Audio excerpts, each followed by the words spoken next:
क्या आपने कभी सोचा है एक उजड़ा हुआ नागों का जंगल कैसे बन गया भारत का सबसे अद्भुत नगर?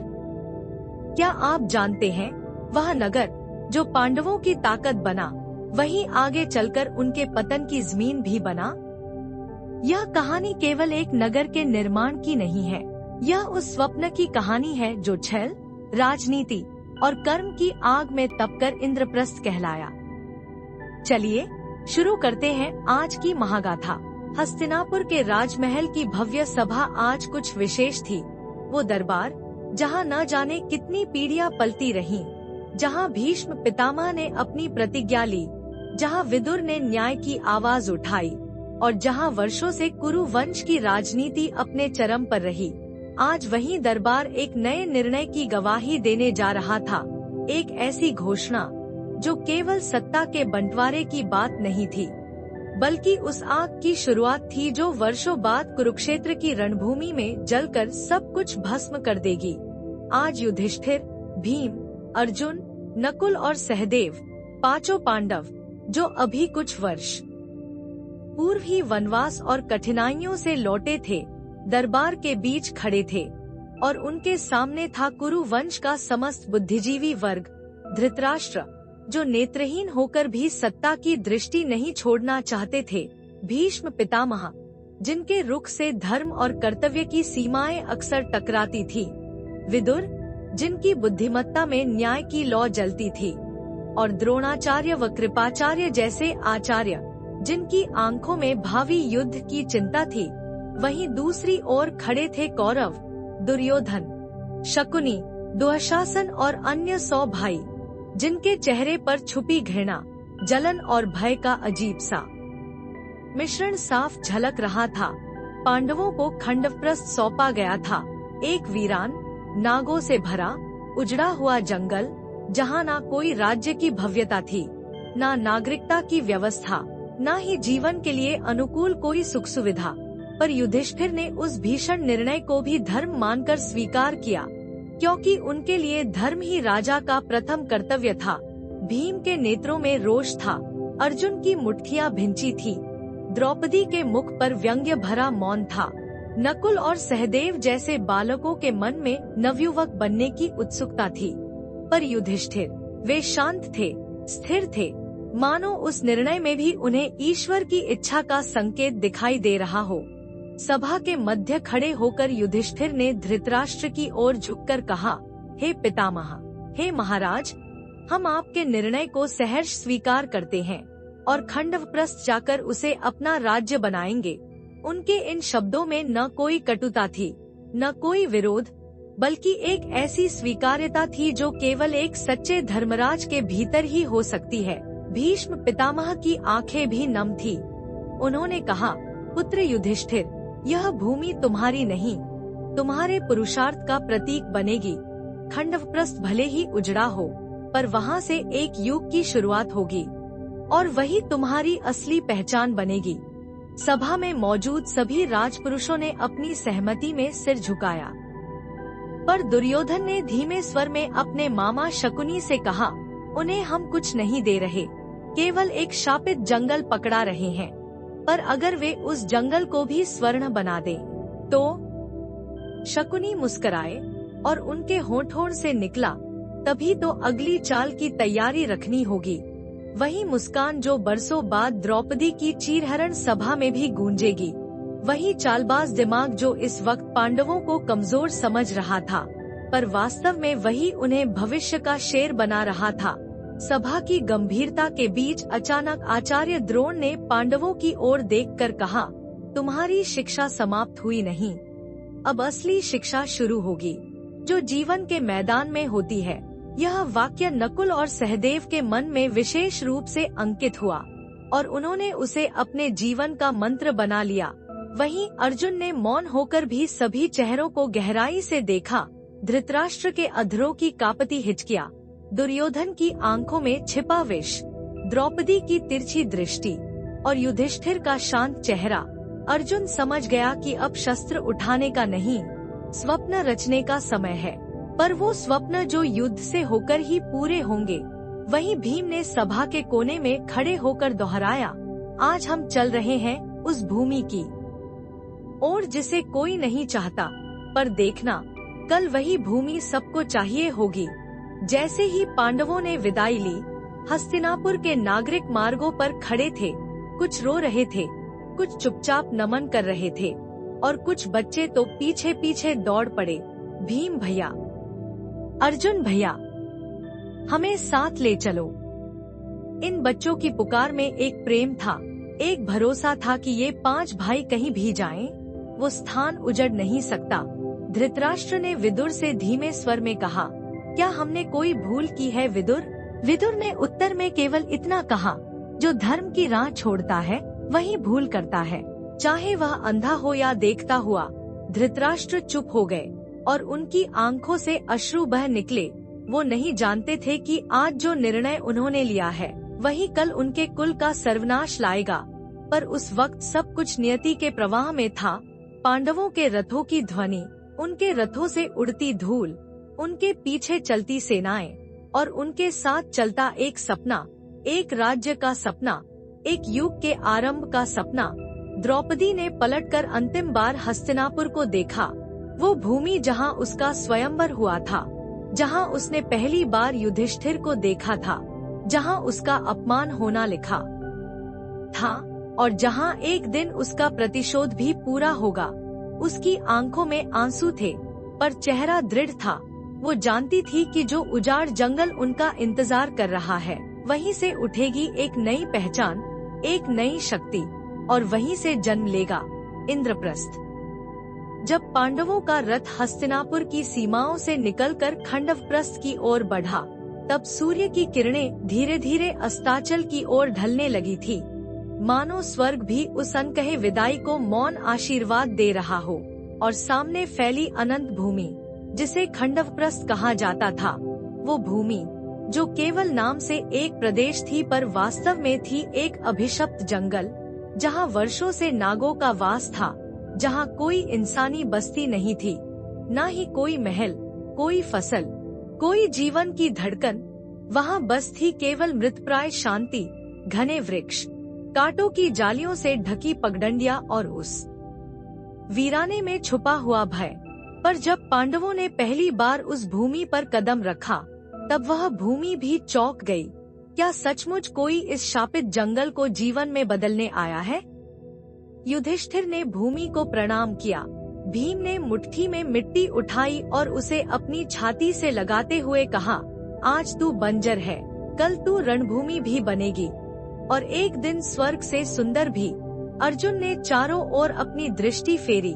उसने उस जंगल की गहराई में कुछ सुना, जैसे कोई सिसकती आत्मा कह रही हो कि उसे मुक्ति चाहिए। नकुल और सहदेव, जो अब तक केवल योद्धा बने थे, पहली बार राजकुमारों की तरह सोचने लगे, हम यहाँ एक नया राज्य बसाएंगे। कैसा होगा वह राज्य? द्रौपदी उन सब से कुछ दूर जाकर एक वृक्ष के नीचे खड़ी हो गई। उसने उस विशाल वृक्ष को देखा, जिसकी शाखाएं सूखी थी, पर फिर भी खड़ी थी, मानो कह रही हो, मेरे भीतर जीवन अभी बाकी है। और द्रौपदी ने वही सुनी, क्योंकि वही उसकी स्थिति थी, अपमान से जली पर जीवित। और तभी वन के भीतर से आती एक रहस्यमयी आहट ने सबका ध्यान खींचा। वृक्ष हिलने लगे, आकाश में पक्षियों की उड़ान तेज हुई, और सामने प्रकट हुए स्वयं भगवान श्री कृष्ण, नीले वर्ण में, पीताम्बर धारण किए हुए, अधरों पर मंद मुस्कान और नेत्रों में दिव्य तेज। सभी पांडव उनके चरणों में झुक गए। कृष्ण बोले, खंडवप्रस्थ एक परीक्षा है, तुम्हारे धैर्य की, तुम्हारे पुरुषार्थ की और तुम्हारे एकता की, और ये परीक्षा कठिन होगी, पर यदि तुम साथ रहे तो यही भूमि इंद्रप्रस्थ बन सकती है। फिर उन्होंने अर्जुन की ओर देखा और कहा, पर यह भूमि तब तक जीवित नहीं होगी जब तक इसका शुद्धिकरण न हो। यहाँ के नाग, यहाँ के अभिशाप, यहाँ की हिंसा, सबको शांत करना होगा, और वह कार्य तुम्हें करना है पार्थ। अर्जुन ने शीश झुकाकर उत्तर दिया, जो आज्ञा हो माधव।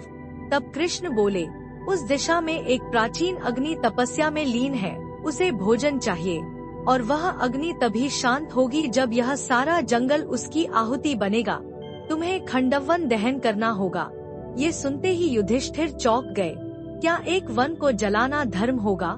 कृष्ण बोले, धर्म वही है जो समय की मांग पूरी करे, और समय अब इस भूमि को पुनर्जीवित करने की मांग कर रहा है। भीम गरजे, तो फिर विलंब किस बात का? जलाओ इस नागलोक को। और अर्जुन ने अपना गांडीव उठाया।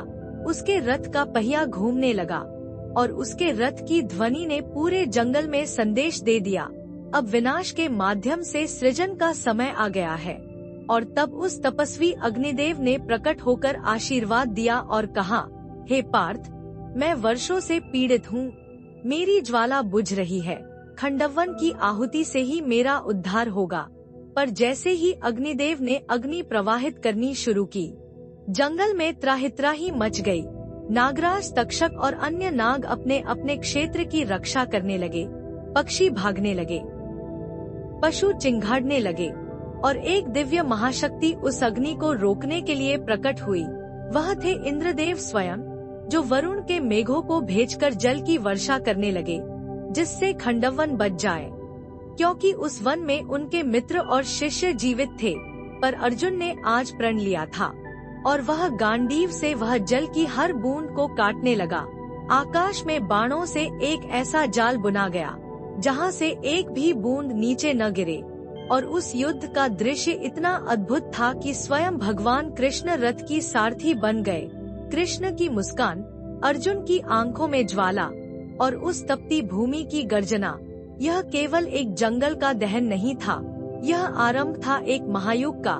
जब पूरा वन भस्म हो गया, जब तक्षक नाग भाग गया, और जब अग्निदेव तृप्त होकर अदृश्य हो गए, तब वहाँ उठी एक गंध, नई मिट्टी की, एक नवीन आरंभ की। और कृष्ण बोले, अब यहाँ से उठेगा इंद्रप्रस्थ, एक ऐसा नगर जो केवल एक राज्य नहीं होगा, बल्कि तुम्हारी आत्मा का विस्तार होगा। फिर उन्होंने विश्वकर्मा को आह्वान किया, और आकाश में देववाणी गूंजी, मैं विश्वकर्मा, देवताओं का शिल्पी, तुम्हारे लिए वह नगर बनाऊंगा जो स्वर्ग के इंद्रलोक से भी सुंदर होगा। और देखते ही देखते वहाँ खंभे उठने लगे, शिलाएं गढ़ने लगी, नदियाँ मोड़ दी गईं, पुष्करिणियाँ सज गईं, महलों के गुंबद स्वर्ण से चमकने लगे, और कुछ ही समय में वहाँ बस गया इंद्रप्रस्थ। हर दिशा में समृद्धि, शांति और न्याय का शासन। युधिष्ठिर का राज याभिषेक हुआ। द्रौपदी की पदचापों से महल के आंगन गूंज उठे। भीम की गदा के गर्जन से शत्रुओं के हृदय कांपने लगे। अर्जुन की धनुर्ध्वनि से दुर्जनों में भय व्याप्त हुआ। नकुल सहदेव ने व्यापार और कृषि को नवजीवन दिया, और स्वयं कृष्ण ने यह देखकर कहा, अब यह नगर केवल इंद्रप्रस्थ नहीं, यह धर्मप्रस्थ है। पर शायद इसी उन्नति में ही भविष्य के विनाश की नींव थी, क्योंकि इस नगर की समृद्धि से दुर्योधन का अहंकार जला। शकुनी की चालें तेज हुईं, और वक्त ने करवट लेनी शुरू की। पर इस क्षण, इस भाग में केवल यह सत्य था कि जहाँ एक दिन केवल नागों की फुफकार थी, वहाँ आज मंत्रोच्चारण हो रहे थे। जहाँ मृत्यु की शांति थी, वहाँ जीवन का उत्सव था। और यही था इंद्रप्रस्थ का उदय।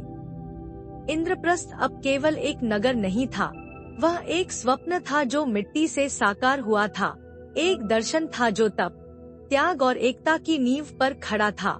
और जब उस नगर के सिंहासन पर धर्मराज युधिष्ठिर बैठे, उनके दाएं खड़े थे भीमसेन, बल के प्रतीक, बाएं अर्जुन, धनुर्विद्या का देव, पीछे नकुल और सहदेव, सुंदरता और ज्ञान की मूर्तियां, और समक्ष खड़ी थी द्रौपदी, सत्ता की तेजस्वी देवी। तब यह धरती स्वयं गर्व से थरथराई थी, और आकाश से देवताओं ने पुष्पवृष्टि की थी। पर जैसे ही समय ने इंद्रप्रस्थ को समृद्ध किया, वैसे ही उस समृद्धि की गूंज हस्तिनापुर के कक्षों में सुनाई देने लगी। एक दिन धृतराष्ट्र के महल में बैठे दुर्योधन ने सुना, पांडवों का राज्य अब देवताओं जैसा हो गया है। और उस एक वाक्य ने दुर्योधन की आत्मा में ऐसा विष घोल दिया कि वह चैन से बैठ न सका।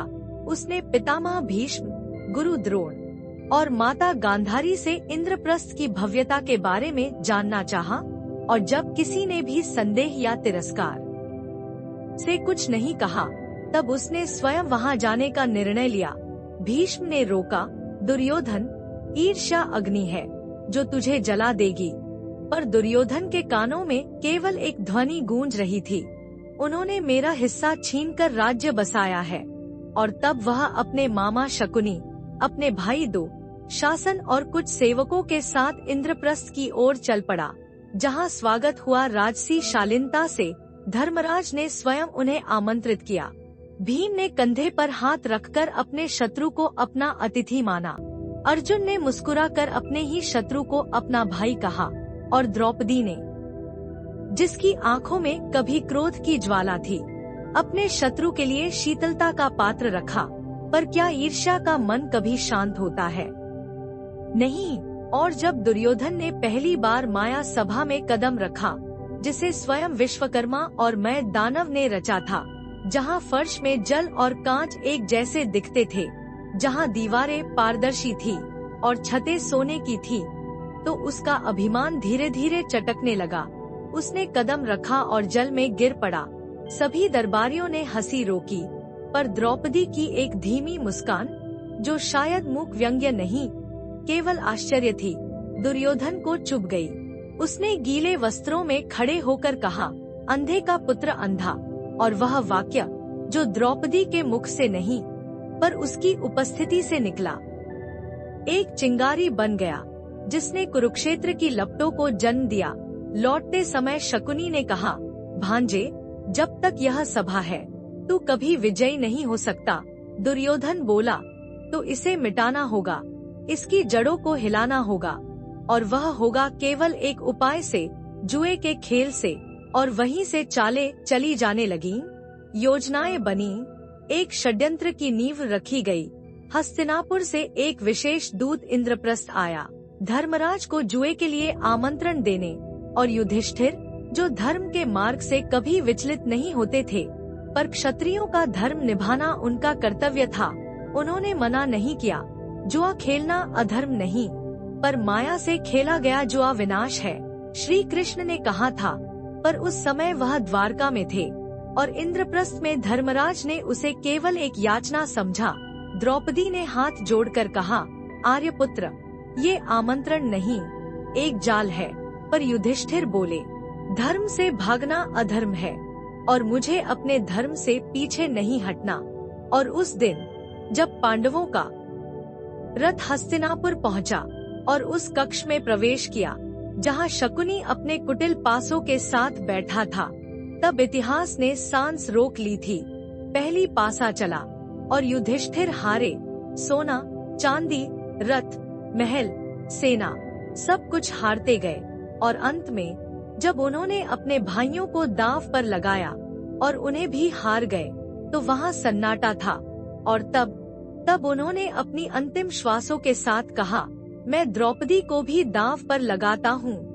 और जैसे ही वह पासा गिरा, जैसे ही वह शब्द निकला, इंद्रप्रस्थ की सारी गाथा थम गई। वो जो राज्य धर्म से बना था, वह अधर्म के एक निर्णय से दरक गया। और जब दो शासन द्रौपदी को बाल पकड़कर सभा में लाया, उसके वस्त्र खींचे, और वो चीत्कार कर बोली, हे केशव, अब मुझे बचाइए। तब श्री कृष्ण ने द्वारका में अपने रथ की लगाम खींच दी, और समय वहीं ठहर गया। इंद्रप्रस्थ अब इंद्रप्रस्थ नहीं रहा, वह अब क्रोध, अपमान और प्रतिशोध की भूमि बन गया था। और उसी दिन वह बीज बोया गया, जिससे जन्मा आने वाले महायुद्ध का वृक्ष। और यह भाग समाप्त नहीं हुआ, यह तो केवल आरंभ था उस युगांतकारी समय का, जब धर्म और अधर्म के बीच की रेखा मिट चुकी थी।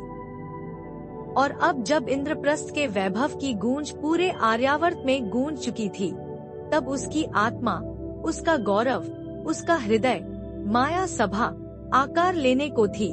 यह कोई साधारण सभा नहीं थी, यह वह स्थान बनने जा रही थी जहां केवल राजकीय फैसले नहीं लिए जाते, बल्कि इतिहास की धड़कनें सुनाई देती, भविष्य के निर्णय अंकित होते, और धर्म अधर्म की सीमा रेखा पर खड़े योद्धाओं की नियति लिखी जाती।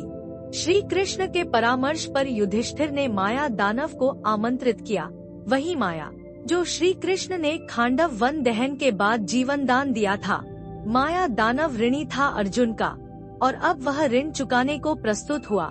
जब उसने पहली बार इंद्रप्रस्थ की भूमि को छुआ तो उसने आकाश की ओर देखा और कहा, यह भूमि केवल नगरी नहीं बनेगी, यह स्वर्ग की छाया बनेगी।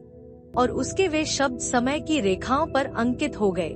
विश्वकर्मा की प्रेरणा, दानवों की कला और देवताओं की दीप्ति को लेकर माया ने निर्माण शुरू किया। नक्षत्रों की गति के अनुसार सभा के स्तंभ बनाए गए, जो सूर्य की किरणों से खेलते थे। दीवारें ऐसी की जैसे जल में प्रतिबिंब देख रहे हों। फर्श ऐसा कि जहां जल और पत्थर का भेद ही ना रहे। जब पहली बार पांडवों ने उस अधूरी सभा को देखा तो उनके हृदय गर्व से भर उठे। अर्जुन ने कहा, यह सभा नहीं, एक युद्ध भूमि होगी, जहां बिना शस्त्र विचारों से निर्णायक युद्ध होंगे। और भीम ने हंसकर कहा, यह सभा शत्रुओं का भ्रम तोड़ देगी और मित्रों का गर्व बढ़ाएगी। निर्माण के दौरान श्री कृष्ण कई बार आए। उन्होंने माया से कहा, इस सभा में न्याय की गूंज होनी चाहिए, केवल सत्ता का प्रदर्शन नहीं। और माया ने उनकी बातों को अपने शिल में ढाल दिया। सभा के मध्य भाग में एक मंच बनाया गया, जहां केवल राजा नहीं, ज्ञान, धर्म और शौर्य एक साथ बैठते। वहां 4 सिंहासन थे, युधिष्ठिर के लिए धर्म का, भीम के लिए बल का, अर्जुन के लिए रणनीति का और नकुल सहदेव के लिए ज्ञान व सौंदर्य का प्रतिनिधित्व करता हुआ। सभा की छतें ऐसी थी जो स्वर्ण मंडित तो थी ही, पर सूर्यास्त के समय उनमें से रश्मियां इस प्रकार छनती जैसे समय स्वयं उस सभा के चरणों में बैठकर न्याय की कामना करता हो। और अंततः जब माया सभा पूर्ण हुई तो पांडवों ने एक भव्य आयोजन रखा। श्री कृष्ण, व्यास, नारद, विश्वामित्र, भीष्म, द्रोण, कृपाचार्य, विदुर जैसे महान विद्वानों और योद्धाओं को आमंत्रित किया गया। सभा के उद्घाटन का दृश्य ऐसा था कि स्वर्ग में भी गंधर्व थमकर देखने लगे। जब धर्मराज युधिष्ठिर ने सभा में प्रवेश किया तो वे केवल राजा नहीं लगे, वे प्रतीक थे उस धैर्य और संयम के जिन्होंने वनवास से राज सिंहासन तक की यात्रा की थी, जिनकी दृष्टि सत्ता नहीं, सेवा थी, और जिनके चरणों में पूरी प्रजा ने श्रद्धा से शीश नवाया। श्री कृष्ण ने उद्घोष किया, यह सभा केवल राजाओं के लिए नहीं, यह उस धर्म की स्थापना है जो अन्याय के विरुद्ध खड़ी होती है। और तभी वहां उपस्थित हर महान व्यक्ति ने खड़े होकर माया सभा को प्रणाम किया।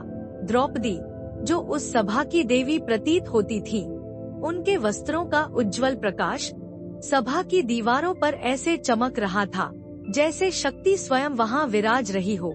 उस दिन की एक घटना विशेष थी, जब नारद मुनि ने धर्मराज से कहा, हे युधिष्ठिर, अब जबकि तुम्हारे पास राज्य है, वैभव है, सभा है, तब क्या तुम्हारे भीतर अभी भी धर्म है? और युधिष्ठिर ने उत्तर दिया, जब तक यह सभा खड़ी है, मैं स्वयं नहीं बैठूंगा यदि कोई भी भूखा या अन्यायग्रस्त इस भूमि पर हो।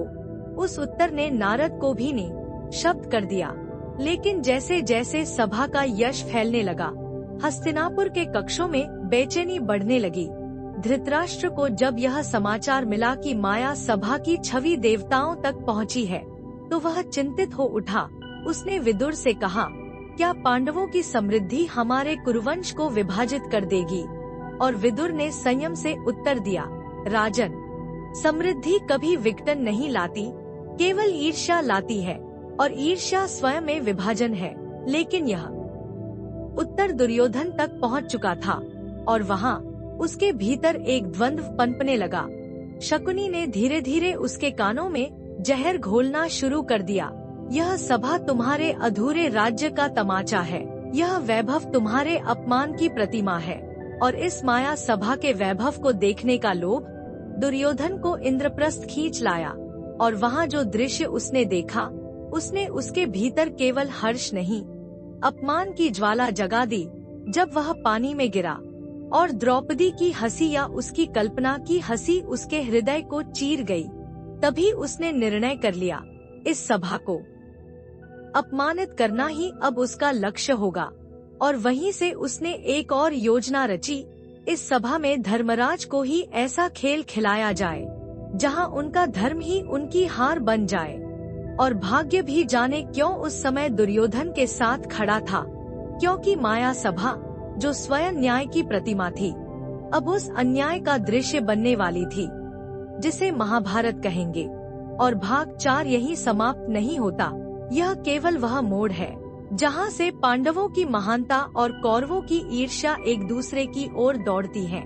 एक ऐसी मुठभेड़ के लिए जो धरती को रक्त से रंग देगी। माया सभा की दीवारें उस दिन साक्षी बनेंगी, जब धर्मराज धर्म के नाम पर सबसे बड़ा त्याग करेंगे, और जब द्रौपदी का क्रंदन आकाश को चीर देगा। यह सभा जो आज वैभव का प्रतीक है, कल रणभूमि के प्रलय का कारण बनेगी। माया सभा का निर्माण पूर्ण हो चुका था और इंद्रप्रस्थ जैसे कोई स्वर्ग का दर्पण बन चुका था। वह नगरी अब केवल ईंटों और पत्थरों का ढांचा नहीं थी, बल्कि एक दिव्य चेतना की तरह धड़क रही थी, जहां हर गली, हर स्तंभ, हर दीवार में धर्मराज युधिष्ठिर के आदर्श, अर्जुन की वीरता, भीम की शक्ति, नकुल सहदेव की सौम्यता और श्री कृष्ण की लीला झलक रही थी। पर उस भव्यता का सबसे प्रभावशाली प्रतीक थी वह स्त्री जो इस यश की रानी थी, द्रौपदी।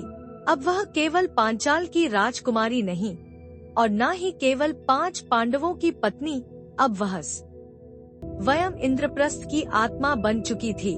एक शक्ति, एक सम्मान, एक प्रेरणा। उसकी चाल में अब आत्मविश्वास नहीं, संपूर्ण सभ्यता की गरिमा झलकती थी। और उसकी वाणी अब केवल प्रेम या क्रोध नहीं, बल्कि न्याय का स्वर बन चुकी थी। जब सभा के उद्घाटन की तिथि निश्चित हुई, तब संपूर्ण आर्यावर्त में दूत भेजे गए। हस्तिनापुर से धृतराष्ट्र, दुर्योधन, शकुनी, कर्ण और अश्वत्थामा, द्वारका से बलराम और रेवती, काशी, मगध, चेदी, अंग, विदर्भ, गांधार, कामरूप, मत्स्य और अनेक जनपदों से राजाओं को बुलाया गया, क्योंकि यह उद्घाटन केवल एक सभा का नहीं था, यह युग परिवर्तन का उद्घोष था। और उस दिन जब सूर्य अपनी पहली किरण लेकर आकाश में उदित हुआ, इंद्रप्रस्थ की गलियां सुगंधित पुष्पों से ढक चुकी थी, वाद्य यंत्रों की स्वरलहरियां गूंज रही थी, और हर नागरिक के नेत्रों में गर्व था कि वह इस भूमि का हिस्सा है। सभा के बाहर मणियों से जड़ी लाल पताकाएं लहरा रही थी। हाथियों की झंकार और घोड़ों की हिनहिनाहट में किसी युद्ध का गर्जन नहीं, बल्कि सांस्कृतिक गूंज थी। जैसे ही श्री कृष्ण, बलराम और अन्य अतिथि पहुँचे, द्रौपदी स्वर्ण और माणिक्य से सजे परिधान में, परंतु उसके मुख पर वह तेज था जो किसी अलंकार से नहीं आता। वह तेज था सहन शक्ति, आत्मगौरव और धर्म के साथ खड़े होने का। जब उसने श्री कृष्ण का स्वागत किया, तो श्री कृष्ण ने मंद मुस्कान के साथ कहा, द्रौपदी, आज तू केवल इंद्रप्रस्थ की रानी नहीं, तू आर्यावर्त की नारी शक्ति का स्वरूप है। और वह सुनकर द्रौपदी के नेत्रों में वह चमक थी जो अग्नि की लपटों में तपकर सोने में आती है। सभा के भीतर जब सभी अतिथि एकत्र हुए, तब धर्मराज युधिष्ठिर मंच पर आए, पर उससे पहले उन्होंने द्रौपदी को आमंत्रित किया। यह परंपरा नहीं थी, यह एक संकेत था कि इस सभा में नारी का स्थान केवल परछाई में नहीं, प्रकाश के केंद्र में होगा। जब द्रौपदी मंच के मध्य आई, तो समस्त सभा नतमस्तक हो गई, और तब उसने वह उद्घोष किया जो आज भी इतिहास के पन्नों में गूंजता है। यह सभा केवल पुरुषों का निर्णय स्थल नहीं है, यह उस सत्य का आंगन है जहां नारी की पीड़ा भी सुनी जाएगी, उसकी मुस्कान भी गूंजेगी और उसकी मर्यादा भी अक्षुण्ण रहेगी। यह सुनकर वहां उपस्थित ऋषियों, राजाओं और योद्धाओं के हृदयों में एक आदर की लहर दौड़ गई। लेकिन दूर बैठे कुछ नेत्रों में जलन की चिंगारी थी, और उनमें सबसे तीक्ष्ण दृष्टि थी शकुनी की, जो धीरे से दुर्योधन के कान में बोला, देखा, इंद्रप्रस्थ अब केवल नगरी नहीं, अभिमान का किला बन गया है, और हर किले में एक द्वार होता है जहां से उसे ध्वस्त किया जा सकता है। सभा का उद्घाटन यज्ञ द्वारा हुआ। सप्त ऋषियों ने मंत्रोच्चारण किया, और आहुति के साथ युधिष्ठिर ने कहा, आज से यह सभा सभी के लिए न्याय का केंद्र होगी। यहाँ रंग भी राजा के समान सुना जाएगा। और राजा भी प्रश्न किया जाएगा यदि वह धर्म से हटे। यह सुनकर व्यास ने मुस्कान दी और कहा, धर्मराज, तू केवल सभा नहीं खोल रहा, तू द्वार खोल रहा है उस युग का जहाँ सत्ता का मूल्य धर्म से होगा। पर जैसे जैसे यह उद्घोष फैलता गया, वैसे वैसे हस्तिनापुर से आए अतिथियों का अंतर्मन उलझने लगा। दुर्योधन उस सभा की दीवारों को देख रहा था, परंतु उसका ध्यान अब दीवारों की चमक पर नहीं, बल्कि उस तिरस्कार पर था जो उसे द्रौपदी की आंखों में प्रतीत हुआ। उसने जब फर्श पर जल जैसा प्रतिबिंब देखा और उसमें गिर पड़ा, तब चारों ओर हल्की हंसी गूंज उठी। शायद द्रौपदी की, शायद दासी की, शायद स्वयं उसके भ्रम की, पर जो भी था, दुर्योधन का अपमान हो चुका था और वह अपमान उसकी नसों में विष की तरह घुलने लगा। जब सभा समाप्त हुई और अतिथियों को विदा किया जाने लगा, तब द्रौपदी एक क्षण के लिए फिटकी और उसने सभा की दीवारों की ओर देखा। उसकी दृष्टि में संतोष था, पर भीतर कहीं यह एहसास भी था कि यह वैभव स्थायी नहीं, कि हर शिखर के पीछे एक गर्त छिपा होता है। श्री कृष्ण ने पास आकर धीमे स्वर में कहा, द्रौपदी, तूने जो आज कहा वह युगों तक गूंजेगा, पर याद रखना, जब सत्य की सभा में असत्य प्रवेश करता है, तब केवल दीवारें नहीं, आत्माएं भी कांप उठती हैं। और द्रौपदी ने धीरे से सिर झुकाया, मानो उसे इस भविष्यवाणी का पूर्वाभास हो। माया सभा का उद्घाटन हो चुका था, पर यह केवल एक महल का आरंभ नहीं था।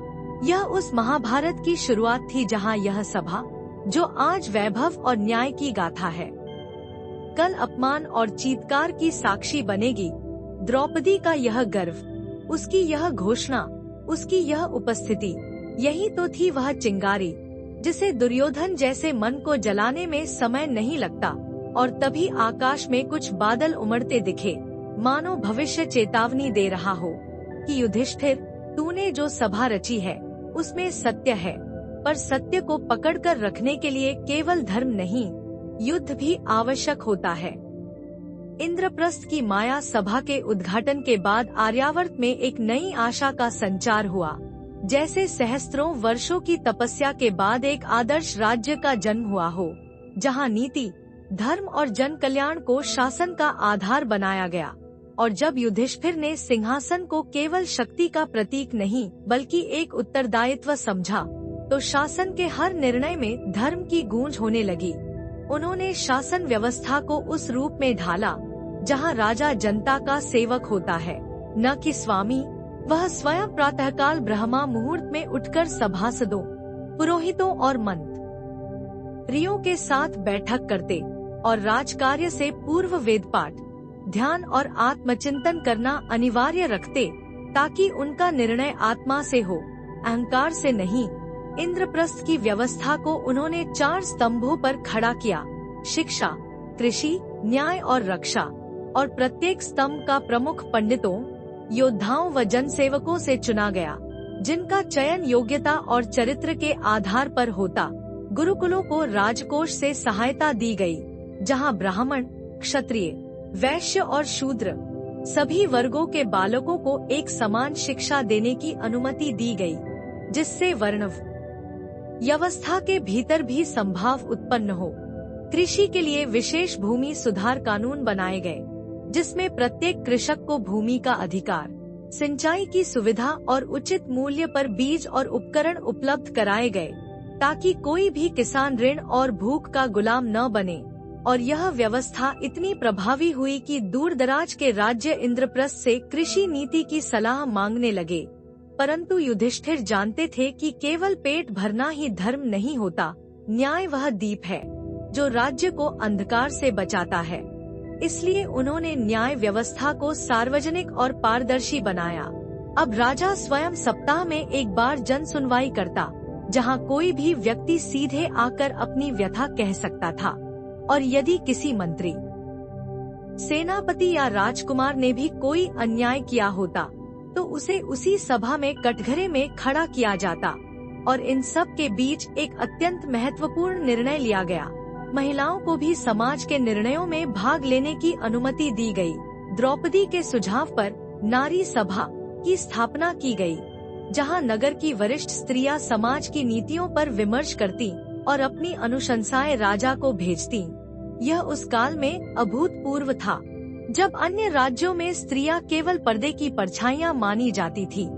श्री कृष्ण ने इसे धर्म का नवीन स्वरूप कहा और हस्तिनापुर लौटते समय युधिष्ठिर से कहा, तूने राज्य को केवल चलाया नहीं, उसे जीवन दिया है, और वह जीवन अब जनवरी से जनवरी के हृदय में बह रहा है। सुरक्षा के क्षेत्र में पांडवों ने अपने अनुभव से एक सशक्त सेना तैयार की। भीम ने सैनिकों को शरीर बल से अधिक मनोबल सिखाया, अर्जुन ने युद्ध में संयम और मर्यादा की शिक्षा दी, और सहदेव ने रणनीति का विज्ञान विकसित किया, जिससे इंद्रप्रस्थ की सीमाएं अभेद्य बन गईं। चारों दिशाओं में गुप्तचर नियुक्त किए गए, जो केवल शत्रु की खबर नहीं, जनता की पीड़ा, भ्रष्टाचार और विद्रोह की संभावनाओं की जानकारी लाते थे। और यदि कोई राजसेवक भ्रष्ट पाया जाता तो उसे बिना भेदभाव के दंडित किया जाता, जिससे प्रशासन में भय नहीं, विश्वास उत्पन्न हुआ। युधिष्ठिर ने स्वयं राज्य के प्रत्येक हिस्से का भ्रमण आरंभ किया। गुप्तवेश में वह ग्रामों में जाते, किसानों, व्यापारियों, स्त्रियों और वृद्धों से मिलते और उनकी समस्याएं सुनकर तुरंत समाधान करते। उनके लिए राजा का अर्थ केवल राजमहल नहीं, जनमन में समाहित होना था। और धीरे धीरे इंद्रप्रस्थ केवल एक राजधानी नहीं, एक विचार बन गया, एक ऐसा विचार जिसमें धर्म, करुणा और ज्ञान के साथ शक्ति का संतुलन था। लेकिन हर प्रकाश की एक परछाई होती है, और उस परछाई में बैठा था शकुनी, जो हस्तिनापुर लौटकर दिन रात यही सोच रहा था कि इस धर्मराज को कैसे विचलित किया जाए। दुर्योधन के मन में तो पहले ही वह सभा का अपमान एक तिल की तरह चुभ रहा था, पर शकुनी ने उसे हथियार बना लिया। वह हर दिन उसे याद दिलाता, दुर्योधन, तू कौरवों का युवराज है, और पांडवों ने तुझे मूर्ख की भांति हंसी का पात्र बना दिया। उनकी सभा तेरा तिरस्कार है, और जब तक वह सभा खड़ी है तू अधूरा है। शकुनी की योजना थी युधिष्ठिर के धर्म को ही उसके विरुद्ध प्रयोग करना, क्योंकि वह जानता था कि युधिष्ठिर का सबसे बड़ा बल, उसका धर्म ही उसकी सबसे बड़ी दुर्बलता बन सकता है, यदि उसे चाल से बांधा जाए। और तब जन्मी वह योजना, जो आगे चलकर कुरु वंश के इतिहास को रक्त से लिख देगी। वह योजना जिसमें खेल खेल में साम्राज्य दांव पर लगेंगे, धर्म का वस्त्र फाड़ा जाएगा और इंद्रप्रस्थ की नींव हिल जाएगी। पर उस क्षण इंद्रप्रस्थ में सब शांत था। जनता मुस्कुरा रही थी। द्रौपदी मंदिरों में दीप जलाकर नारी शिक्षा के नए विद्यालयों का उद्घाटन कर रही थी। अर्जुन सीमाओं की रक्षा में संलग्न था, और युधिष्ठिर ने एक नई नीति बनाई थी, राजर्षि सभा, जहां हर निर्णय से पूर्व ऋषियों से परामर्श लिया जाएगा, ताकि राज्य की गति केवल राजनीति नहीं, आत्मबोध से चले। इंद्रप्रस्थ का यह काल स्वर्ण युग जैसा था। इतिहासकार कहते हैं, यदि इंद्रप्रस्थ कुछ वर्षों और इसी पथ पर चलता तो शायद महाभारत की आवश्यकता ही न होती। पर नियति को संपूर्णता से भय होता है, और उस भय की अभिव्यक्ति होती है जब एक धर्मराज जुए के निमंत्रण को अस्वीकार नहीं कर पाता, क्योंकि उसके भीतर कहीं यह बंधन होता है कि कोई निमंत्रण ठुकराना अधर्म न हो जाए। और शकुनी, वह तो जैसे प्रतीक्षा कर रहा था कि कब धर्म स्वयं अपनी चाल में बंधे। यह वह समय था जब आकाश बादलों से भरा नहीं था, पर दूर क्षितिज पर धूल की एक महीन रेखा थी, जो किसी तूफान के आने की पूर्व सूचना दे रही थी, जिसे उस समय कोई देख नहीं पाया। और तब भी जब इंद्रप्रस्थ के नागरिक अपने राजा को धर्मराज कहकर नमन करते, वे नहीं जानते थे कि उस धर्म की परीक्षा अब केवल राजसभा में नहीं, नियति की गहराइयों में होने वाली है। और जब भविष्य का इतिहास लिखा जाएगा, तब इस युग की स्मृति में दो चित्र उभरेंगे। एक इंद्रप्रस्थ की वह दिव्य सभा, जहां न्याय, प्रेम और आदर्श फलते हैं, और दूसरा उसी सभा का वही सिंहासन, जहां धर्मराज भी एक विनाशकारी निर्णय कर बैठता है, और वह निर्णय केवल एक राजा को नहीं, युगों को हिला देता है। इंद्रप्रस्थ की दिव्यता और धर्ममय शासन जब पूरे आर्यावर्त में गूंजने लगा, तो दूरदराज के राज्यों तक युधिष्ठिर की ख्याति पहुंचने लगी, और जहां एक और यह ख्याति जनता के हृदय में श्रद्धा बन गई, वहीं दूसरी ओर राजाओं के हृदय में ईर्ष्या का विष घुलने लगा।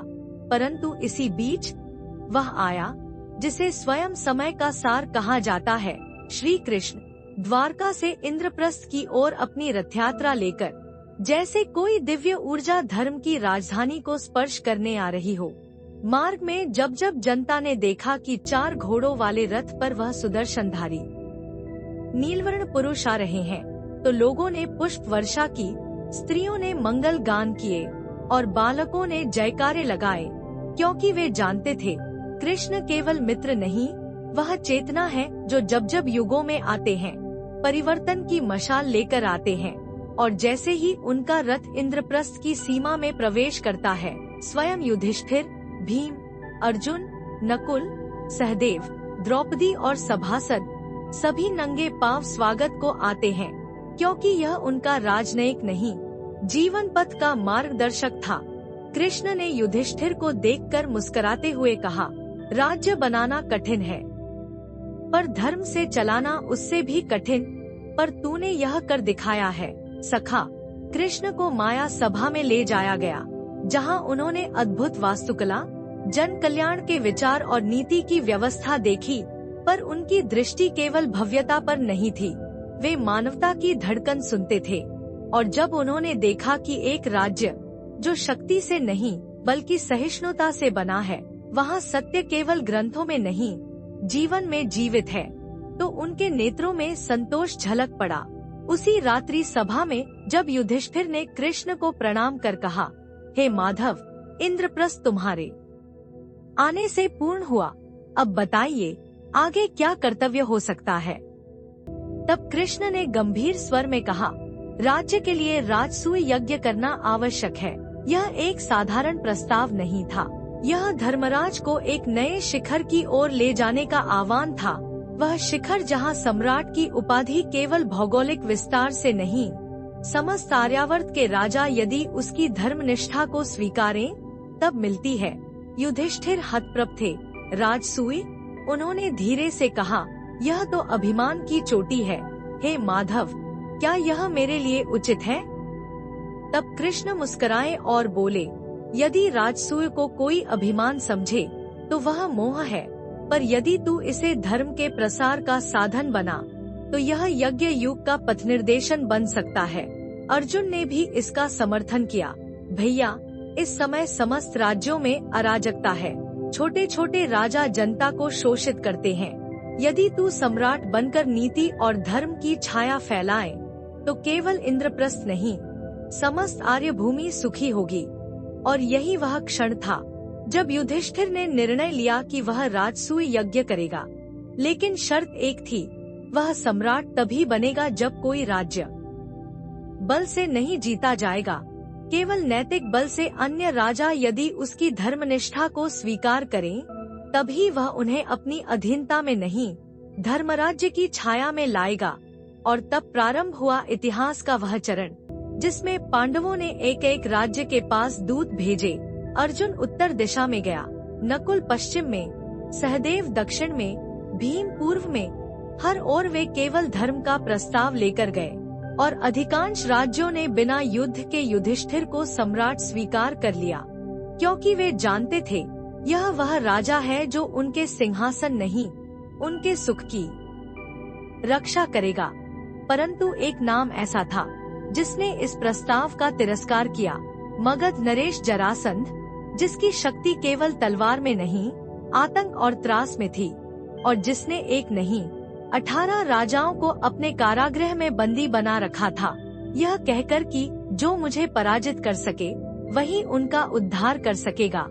कृष्ण ने जब यह समाचार सुना तो उनका मुख कठोर हो गया। उन्होंने कहा, जब तक जरासंध जीवित है कोई भी यज्ञ पूर्ण नहीं हो सकता, क्योंकि धर्म के मार्ग में यदि कोई राक्षस स्वरूप राजा बाधा बने तो उसका विनाश भी धर्म ही होता है। और तब कृष्ण, भीम और अर्जुन वेश बदलकर मगध पहुँचे। वहाँ का वर्णन केवल भयावह नहीं, अमानवीय था। जनता जरासंध से कांपती थी, और जब तीनों ने उसकी राजसभा में जाकर उसे द्वंद्व युद्ध के लिए ललकारा, तब उसका अट्टहास गूंजा, कृष्ण, तू स्वयं युद्ध नहीं करता, भीम को आगे करता है। और कृष्ण ने उत्तर दिया, मैं केवल धर्म की नींव डालता हूँ, और भीम उसे स्थिर करता है। तब प्रारंभ हुआ भीम और जरासंध का भयानक युद्ध। 13 दिनों तक लगातार मल्लयुद्ध चला। पर्वतों की चोटियों पर खड़े होकर लोग युद्ध देखते, धरती कांपती रही। और तब कृष्ण ने भीम को संकेत दिया कि जरासंध की मृत्यु की कुंजी उसके शरीर के 2 हिस्सों को विपरीत दिशा में फाड़ना है। और जब भीम ने उसी प्रकार किया तो 2 टुकड़ों में बंटा जरासंध चीखते हुए समाप्त हो गया और 18 राजा मुक्त कर दिए गए। जब वे सभी युधिष्ठिर की सभा में पहुँचे और उनके चरणों में झुककर कहा, हे धर्मराज, तू ही वह है जिसके राज्य में जनता स्वतंत्र सांस ले सकती है। तब राजसूय यज्ञ का संकल्प पूर्ण हुआ, और जब समस्त राजा एकत्र हुए, अग्नि प्रज्वलित की गई, ब्राह्मणों ने वेदों का उच्चारण किया, जनता ने दीप प्रज्वलित किए, तो आकाश में एक अपूर्व गूंज हुई, युधिष्ठिर अब सम्राट हैं, पर एक सम्राट जो युद्ध नहीं, धर्म से चढ़ा है। सभा में निर्णय हुआ कि यज्ञ में अग्रपूजा अर्थात यज्ञ के सर्वोच्च अतिथि को सम्मान दिया जाएगा। और बिना किसी संकोच के युधिष्ठिर ने सभा में घोषणा की, इस यज्ञ के अग्र व्यक्ति जो धर्म, नीति, स्नेह और बल के प्रतीक हैं, वह है श्री कृष्ण वासुदेव। और तब समस्त सभा, ऋषि, राजा, ब्राह्मण, जनता सभी खड़े होकर तालियां बजाते हैं, पुष्प वर्षा होती है, और भीष्म स्वयं कृष्ण के चरण धोकर उन्हें स्वर्ण कलश में रखकर अभिषेक करते हैं। पर वह दृश्य केवल भक्ति का नहीं, एक चेतना का अभिनंदन था। लेकिन दूर कोने में खड़ा था दुर्योधन। उसकी आंखों में क्रोध नहीं, अपमान का ज्वाला था, और शकुनी उसके कान में कह रहा था, अब समय है जब धर्म की गूंज को भ्रम में बदल दो, क्योंकि जहाँ सत्ता है वहाँ दोष भी है, और हम उसे खोजेंगे। पर उस क्षण इंद्रप्रस्थ में जय ध्वनि हो रही थी, परछाइयां मुस्करा रही थी, और कृष्ण वह शांत खड़ा था, क्योंकि उसे ज्ञात था यह केवल समापन नहीं, एक चक्र की शुरुआत है। वह चक्र जो धर्म को अग्नि से गुजारकर नया रूप देगा।